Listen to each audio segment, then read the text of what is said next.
பார்த்துக்கையா கமலா, இது வந்து ஒரு வகையான தவு சோறு. பார்த்துக்க, இது வந்து சைவருன்னு சொல்லுவாங்க. இது வந்து வெஜிடபிள் சைவரு. கீரை. இது வந்து பெரிய மீன். பார்த்துக்க, 2ஆக பிளந்துட்டான் பெரிய மீனை.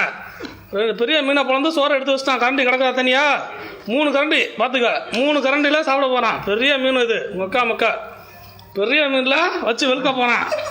பார்த்துக்கையா, பார்த்துக்க. அடுத்து கீரை எல்லாம் போகிறான் பாரு. இப்போ பாருப்பா, பார்த்துக்கிட்டே இரு. கீரையை பல்வான் பாரு. பார்த்தியா, அள்ளிட்டானா கீரையை. ஏற்கனவே இந்த இந்த இந்த ஐட்டத்தை எடுத்து சாப்பிட்டுட்டான். எல்லாத்தையும் எடுத்து வச்சுக்கிறான் பாரு. எல்லாம் எடுத்து அது பூரா அவன் சாப்பிட போகிறான்னு அர்த்தம். அப்படின்னா பார்த்துக்க. இந்த பாரு, இதை வந்து ஏற்கனவே எடுத்து டெஸ்ட் பண்ணிட்டான். இப்போ இதே மறுபடியும் எடுக்க போகிறான். கொண்டு வந்துட்டான் பாருங்க. தட்டை கொண்டுட்டு வரான் பாருங்க. கொண்டு வந்துட்டானா. இப்போ பாரு எடுக்க போகிறான் பாரு. எடுத்துட்டான். அள்ளி போட்டான். ஓகே, ரைட்டரா தம்பி. அப்படி தான்டா சாப்பிடணும். சும்மா கவ்வாக சாப்பிடணும்.